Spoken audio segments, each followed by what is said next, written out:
World one news impact. Chengannur KSRTC bus സ്റ്റാൻഡിൽ കാത്തിരിപ്പ് കേന്ദ്രം നിർമ്മിക്കുന്നതിനായി 4,40,000 രൂപ അനുവദിച്ചതായി മന്ത്രി സജി ചെറിയാൻ അറിയിച്ചു.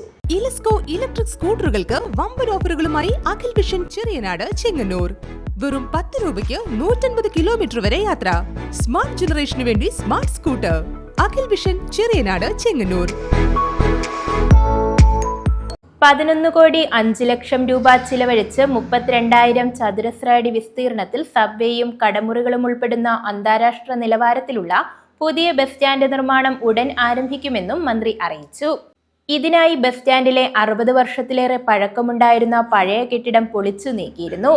പുതിയ ബസ് സ്റ്റാൻഡിന്റെ നിർമ്മാണം പൂർത്തിയാകുന്നതുവരെ യാത്രക്കാരുടെ ബുദ്ധിമുട്ടുകൾ ഒരു പരിധിവരെ പരിഹരിക്കുന്നതിനാണ് താൽക്കാലിക കാത്തിരിപ്പ് കേന്ദ്രം നിർമ്മിക്കുന്നത്.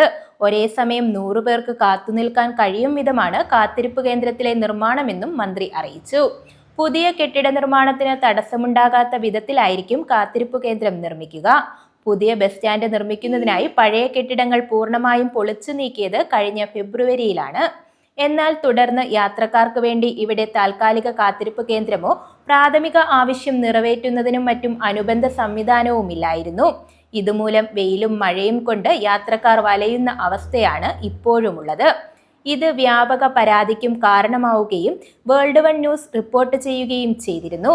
ഇതേ തുടർന്നാണ് താൽക്കാലിക കാത്തിരിപ്പ് കേന്ദ്രം നിർമ്മിക്കാൻ ഒരുങ്ങുന്നത്. News bureau, Chengannur.